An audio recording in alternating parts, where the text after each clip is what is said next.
What's going on? My name is Norbin, and welcome to another 7 Deadly Sins Grand Cross video. This time on the JP side of things, we have the part 2 to the 1.5 anniversary, and as you can see on the screen, we are getting a winged Elaine, and there's a bunch more to come. So let's hop right into this coverage. To start things off, we do have a winged Elaine, who will, by the looks of it, as you can see, be reviving possibly the King Hendi team. Excuse me. So she's a red, so she will be, unfortunately, type disadvantage to the 1, but here's where things come into play. So, for her passive, for each poison, bleed, shock, and corrosion effect on the enemies, decrease pen, critical rate, and crit damage by 8%, excluding deathmatch.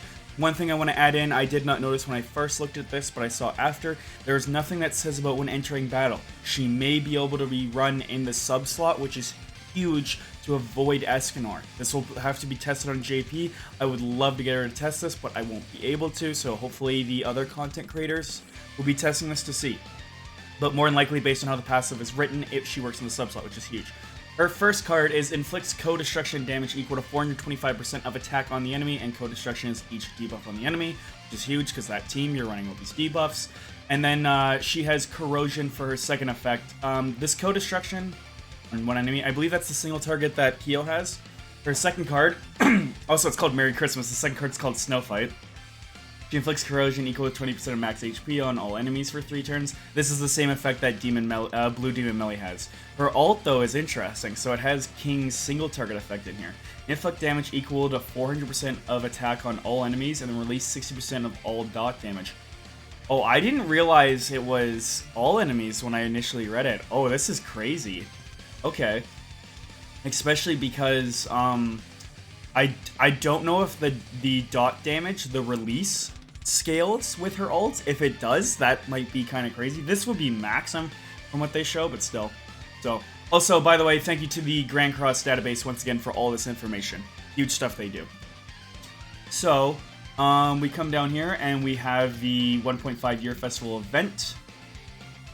I was just showing a bunch of pictures for it. We do have a special final boss. Looks like it's the trio of troublemakers this time around, and they'll be getting the Diane outfit. These I think we got them free on Global, but they've been earning them slowly on JP. So you will go through there. It is live for 2 weeks as per usual. Alley, final boss shop edition, same thing. So probably the same stuff. Engraving stone, hammers, slightly better. Oh, interesting. It's a top 10, not a top 5. Okay. More hammers, more anvils. Oh. Oh, this is interesting. Okay, I like how this is done. So there's no SSR pendants, but, like, there's lots of hammers, lots of engraving stones, anvils to get here. Interesting. Rewards for while racking up your points for your cumulative score as well, by the way. Always nice because there's 3 Super Awakening coins here, a Part 2 ticket, and is there no Part 1? No, but still. Always nice because you'll be grinding this out. There's obviously the exchange shop. You have the Diane outfit. You are cosmetic. Right, I guess it doesn't have a weapon. Okay. Which is fine. Unless, is that up here? No, okay. So that's still not bad though. You get that there, then you have all the other stuff, the pen, engraving stone, chest, 6-star, you know, the usual stuff you would get from the shop. Oh, the event food too, that's awesome. The event food is still going on, if you guys know. There's the, what is it, like, minus 40% damage reduction, 40% more damage and something else. I'll go over that when we come by it again. Go over it. Now for the banner. It's a little bit interesting, so it's a bit of a waifu slash fairy slash, for some reason, King Arthur banner. So we have tickets here that you can buy, usual 10 tickets, Guzamulti, so and whatnot. And as for our characters, one thing I do not like, unfortunately, is the new unit is not rated up, so much harder to pull. So we have the regular winged Elaine, they have Sweet Temptation Guardian, Elaine. So these 3 Sweet Temptations, Elaine, Jenna, Zenari, these are the ones that you use to get the extra cosmetics from doing Hell Raids. Helbram and King Arthur, I don't know which types these are, but still just random on here. Matrona, Jericho, and it says Knight of Freeze, so that's the new Jericho, which is pretty awesome. Lilia, Valenti, other Lilia, the Coming of Ruin. I believe these are both just the regular Lilia. I don't think it's like the evil one, but I may be wrong. And then, and then Mono. Also, oh no, the Coming of Ruin. No, that's the evil Lilia. That's awesome. Okay. So they have the Evil Lilia as, like, the Awakened Lilia as well as the Mono on here. So that's pretty neat. And the usual banner when it comes to this kind of stuff, 300 GSSR and 600 will guarantee Elaine. Like I said, still not happy she's not rated up, because they've been doing that a lot recently on Global. I mean, on JP, but that's just the way it is. We have special missions, which will guarantee you 10 tickets. Easy missions, play the Hawk Treasure Hunt 10 times. Easy equipment gotcha 5 times. I mean, if they have keys, that counts. Awesome. If not, just spend, what is that, 100,000 gold? You'll be fine. Clear SP dungeon, reward dungeon 3 times. Clear 3 death matches. Final boss, salvage, the usual. I shouldn't need to go over this, but I'm just doing it. Just so people know. 10 free tickets, free multi, why not? Fort Solgus is still having a special event, and by the looks of it, you can get the food from it as well, which is awesome. Food is huge. This is an interesting stuff they're adding. So this is temporary stuff. I thought this would be permanent because I really like this. So for PvP victory, this goes on for the 4 weeks. For every 3 victories, you'll obtain the following rewards. So you'll get one of these 3 at random if for getting 3 wins, which is pretty cool. So, and all of this stuff is useful. Like, the least useful, if you want to call it that, is the UR chest, or the SSR pendants if you already have everyone maxed. You might not, though. But still. SSR pendant, nice. 3 UR chest, nice for gold. 50 anvils, awesome. Engraving stones, awesome. And super raking coins, heck yeah. Oh, it's a sorry. Not at random, I'm dumb. I just noticed now before people yell at me in the video. It's like what it was during the KOF. You get this many wins, they give it to you. So just get 15 wins in PvP, and you get all of this stuff. This week, same thing here with this one the following week. So that's still really good, though. It'd be cool if they give you a permanent thing for getting more wins in a row. That'd be nice. And then Brawl has an interesting thing going on as well. So you get a Brawl box after winning, and then you get a random reward from this kind of stuff. I don't know what the difference is between these two. Like, I can see the Super Ring coin in there. I don't know if the boxes will vary, but that's interesting. Growth event. Support event. Chapter clear reward, SSR equipment gotcha up, half AP event for free stage and boss stage, 100% deathmatch trigger rate. Okay, I like the 100% deathmatch, very nice. As for the other stuff, chapter clear reward, I don't know what this is here, chapter clear reward, I'm looking at this, I'm not sure. SSR equipment gotcha up, so, I think it's just the summoning, which isn't bad. FAP on free stage and boss stage. Free stage kind of nice for farming gear. Sucks that they aren't doing SP dungeon right now. Is what it is though. Hawk's Treasure Hunt. If anyone remembers when we had this, that was like getting the pickaxes and working your way around. I learned this the hard way. Don't immediately clear through everything. You don't need to. This will get you Merlin's cosmetics out of that too, as well as some super ring coins and other stuff.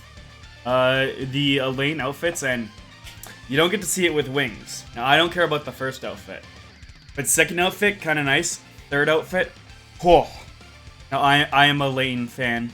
Everyone can rip on me because, you know, everyone's like, oh, Elaine's a lolly, but still. I cannot wait to see how these look, especially with wings, man. These are going to look good. Can't wait for this hit on Global. Hopefully it's not super soon since she is a Christmas unit. And they did talk about not wanting to rush, and I would like to save. So, anywho, the cosmetics for the Zenari, Jenna, and Elaine are back as well. To help get the... You need these if you want to get the extra drops from Hell Raids.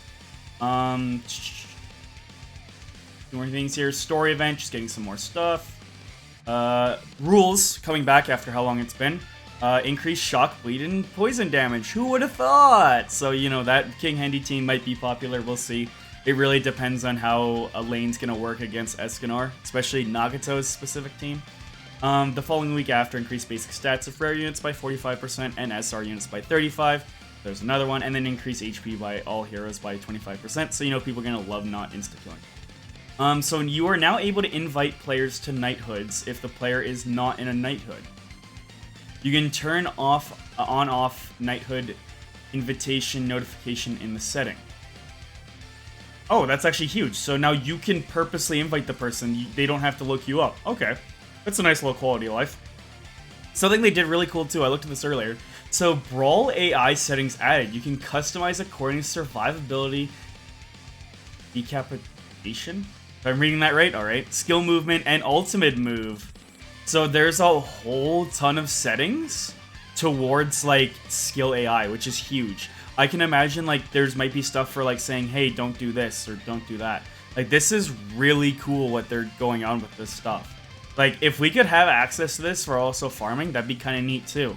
I don't know if we'll get that in the future, but at least for 3v3, they're adding this. Makes it a little more entertaining for 3v3 if you wanted to watch the match too. If not, still, this is handy. Now, another huge update, we need this on global ASAP.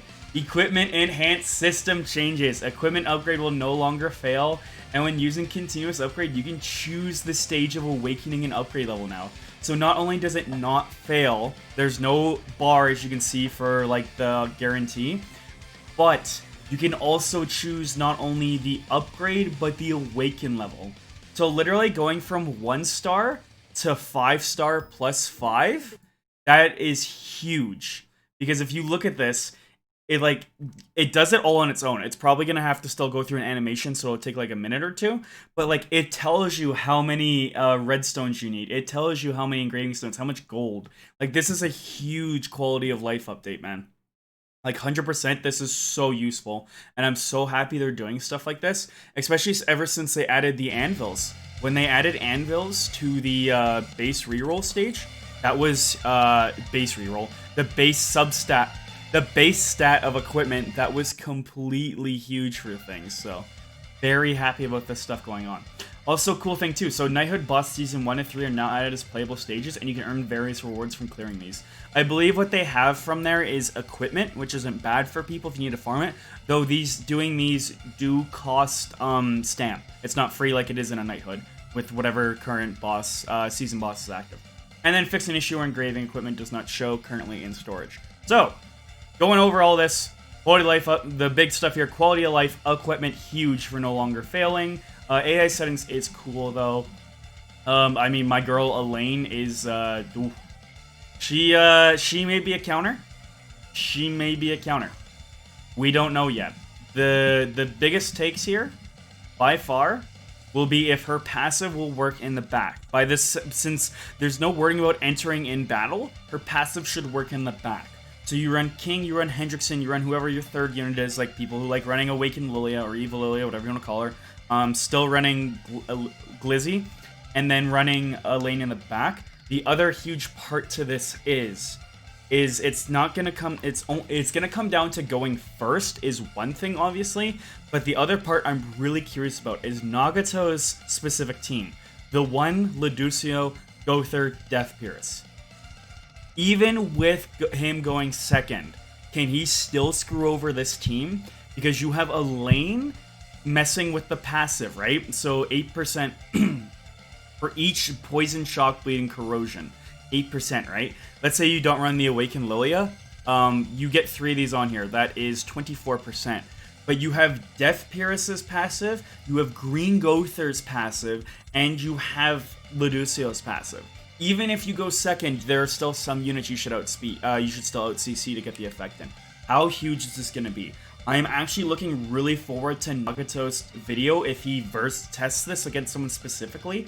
Like, not just in PvP, but like if he asks someone, hey, let me test this. I want to see how this works. I'm really curious. Now, sorry to drag on this video, but just really interesting because 1, I like Elaine, but 2, she may bring King Hendi back alive. Suddenly, JP was apparently looking at what Global was saying about skipping King, and they're like, hey, let's just come up with a unit that makes them relevant. So, we will see tonight. I look forward to Nagato's testing for this. It will be huge, but I'm going to head the heck on here. Have yourselves a wonderful day, but this is Norbed, signing off. Peace.